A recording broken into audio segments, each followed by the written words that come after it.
క్రాంతి అంటే నూతన కాంతి. సూర్యుడు ఒక రాశి నుండి మరో రాశిలోకి అడుగు పెట్టడాన్ని సంక్రమణం అంటారు. సంక్రమణం అంటే గమనం. సంవత్సర కాలంలో సూర్యుడు 12 రాశులలో ప్రవేశిస్తూ ఉంటాడు. అప్పుడే భూమిపై వాతావరణంలో మార్పులు సంభవిస్తాయి.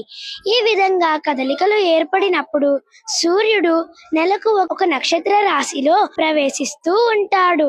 దానిని బట్టి ఆ నెలను ఆ పేరుతో పిలుస్తారు. 12 రాశులు ఉంటాయి. ఒక్కొక్క రాశిలో 9 నక్షత్ర పాదాలు ఉంటాయి. 12 రాశులు కలిసి 108 నక్షత్ర పాదాలు ఉంటాయి. రాశి నక్షత్ర సమూహాలను ఊహారేఖతో కలిపి ఆ ఆకార పోలికను అనుకరించి ఋషుల చేత నిర్ణయించబడినవే మేషం నుండి మీనం వరకు రాశులు.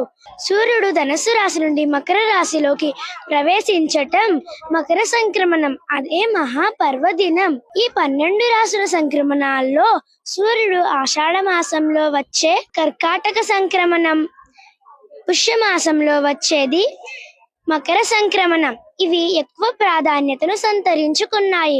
మన పూర్వీకులు సూర్యుడి సంచారాన్ని 2 భాగాలుగా విభజించారు. సూర్యుడు భూమధ్య రేఖకు ఉత్తర దిశగా ఉన్నట్లు కనిపించినప్పుడు ఉత్తరాయణం అని, దక్షిణ దిశగా ఉన్నట్లు కనిపించినప్పుడు దక్షిణాయనం అని అంటారు.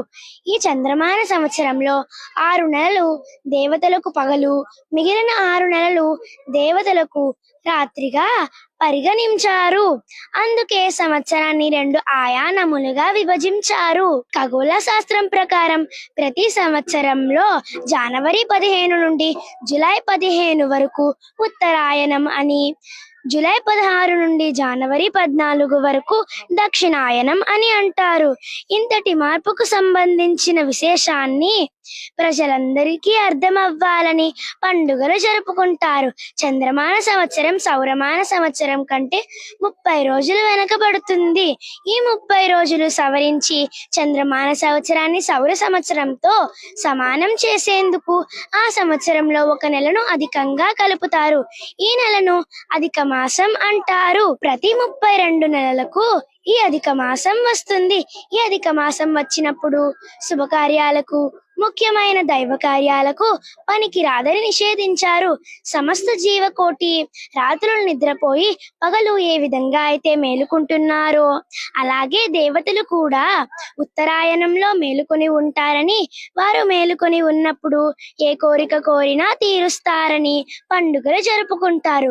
అందుకే ముక్కోటి ఏకాదశి దేవతలకు తెల్లవారుజాముగా నిర్ణయించి వాళ్ళు నిద్రలేచే వేళ అని ప్రత్యేక పూజలు